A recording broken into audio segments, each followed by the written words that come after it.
இந்த பையன் சாப்பிடும்போது சாப்பாடுல உப்பு இல்லைன்னு சொல்லி அம்மா வந்து திட்டுறான். உடனே அம்மாவும் உப்பை கொண்டு வந்து சாப்பாடுல சாப்பிட கொடுக்குறாங்க. அதுக்கப்புறமா அடுத்த நாளாவது இந்த பையன் வெளியில கிளம்பும் போது அம்மா சொல்றாங்க, காய்கறி எல்லாம் காலி ஆயிடுச்சுப்பா, போய் சந்தையில வாங்கிட்டு வான்னு. இதை கேட்ட பையன் கோவப்பட்டு, இன்னைக்கு ஒரு நாள் தான் எனக்கு லீவு, நான் வெளியில விளையாட போறேன், நீயே வாங்கிக்கன்னு சொல்லிட்டு அங்க இருந்து போயிடுறான். இதனால இந்த அம்மா காய்கறிகள் எல்லாம் வாங்கிட்டு நடந்து வரும்போது அந்த இடத்துல பக்து வீட்டுக்காரர் சொல்றாரு, இதெல்லாம் நீங்க எதுக்காக தூக்கிட்டு வரீங்க, உங்க பையன் கிட்ட கொடுக்க வேண்டியதானு சொல்லும்போது அம்மா சொல்றாங்க, அவன் போறேன்னு தான் சொன்னா, அதெல்லாம் இருக்கட்டும் நானே போய்க்கிறேன்னு சொல்லிட்டு தான்ப்பா வந்தேன்னு சொல்லிட்டு அந்த பொருட்கள் எல்லாம் தூக்கிட்டு வராங்க. அப்படியே அடுத்த நாளாவது இந்த பையன் ரொம்ப டென்ஷன் ஆகியிருக்கான். அப்ப அம்மா கேக்குறாங்க, என்னப்பா ஆச்சுன்னு. அப்ப பையன் சொல்றான், என்ன வேலையை விட்டு தூக்கிட்டாங்க, அதனால தான் வெளியூர்ல ஒரு கம்பெனில வேலைக்கு ஜாயின் பண்ணிருக்கேன், இன்னைக்கே கிளம்பணும்னு சொல்லும்போது அம்மா சொல்றாங்க, இன்னைக்கே ஏன்பா போற, நாளைக்கு போலாமேன்னு சொல்லும்போது இந்த பையன் சொல்றான், முதல் ட்ரெஸ் எல்லாம் மடிச்சு வைன்னு. அதுக்கப்புறமா ட்ரெஸ் எல்லாம் எடுத்துட்டு இந்த பையன் அங்க இருந்து கிளம்பி போகும்போது அம்மா பின்னாடியே வராங்க. அப்ப பையன் கேட்கறான், இப்ப எதுக்காக பின்னாடி வரேன்னு. அப்ப அம்மா சொல்றாங்க, பஸ் ஸ்டாண்ட் மட்டும் வாரப்பான்னு. இதை கேட்ட பையன் கோவப்பட்டு, நான் என்ன சின்ன பையனா, எனக்கு எல்லாம் தெரியும், நீ பேசாம இருன்னு சொல்லிட்டு அங்க இருந்து கிளம்பி போயிடறான். இப்படியே அடுத்த நாளாவது இந்த பையன் வெளியூருக்கு போனதுக்கு அப்புறமா அங்க அவனோட ஃப்ரெண்டோட பைக்ல ஏறி அவங்க தங்கி இருக்க ரூமுக்கு போறாங்க. அப்படி போனா சாராய பாட்டில்லாம் கீழே கிடக்கு. இதை பார்த்து இந்த பையன் ஒரு மாதிரி ஆகிடுறான். அப்ப அவனோட ஃப்ரெண்டு சொல்றான், நீ ஒன்னும் கவலைப்படாத, இன்னைக்கு ரூமை இவன் தான் கிளீன் பண்ணும், ரூமை கிளீன் பண்ணிடுறான்னு சொல்லிட்டு இந்த பையனை கூட்டிட்டு வெளியில வந்துடுறாங்க.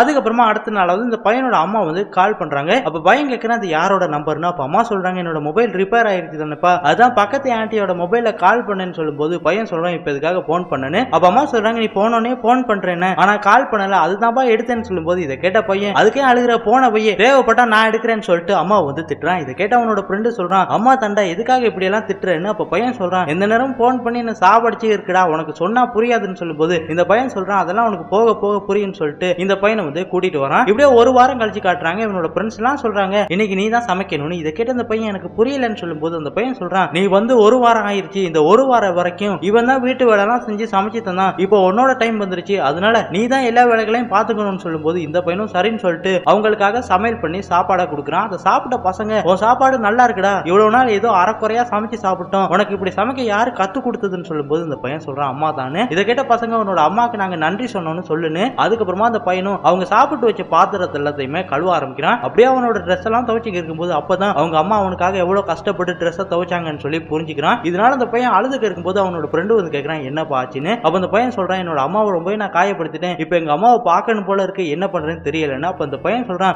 போய் அவங்க அம்மாவை பாரு, ஆபீஸ்ல நான் பேசிக்கிறேன்னு சொல்லும்போது இந்த பையனும் சரின்னு சொல்லிட்டு அவங்க அம்மாவை பாக்குறதுக்காக போறான். உடனே அம்மாவும் பையனை பார்த்து ரொம்ப சந்தோஷப்பட்டு சாப்பிடுறதுக்கு சாப்பாடு கொடுக்குறாங்க. அதுக்கப்புறம் பையன் சொல்றான், என்ன மன்னிச்சிருமா, ஏதோ தெரியாம பேசிட்டேன், உனக்காக ஒன்னு வாங்கிட்டு வந்திருக்கேன்னு சொல்லிட்டு ஒரு மொபைலை கொடுத்து இதுல முகம் பார்த்து பேசலாம்னு சொல்லும்போது அம்மா சொல்றாங்க, அதெல்லாம் சரி, உன்னை பார்த்து பேசலாமான்னு சொல்லும்போது இதை கேட்ட பையனும் எமோஷனல் ஆகி அம்மாவை கட்டி பிடிக்கிறான்.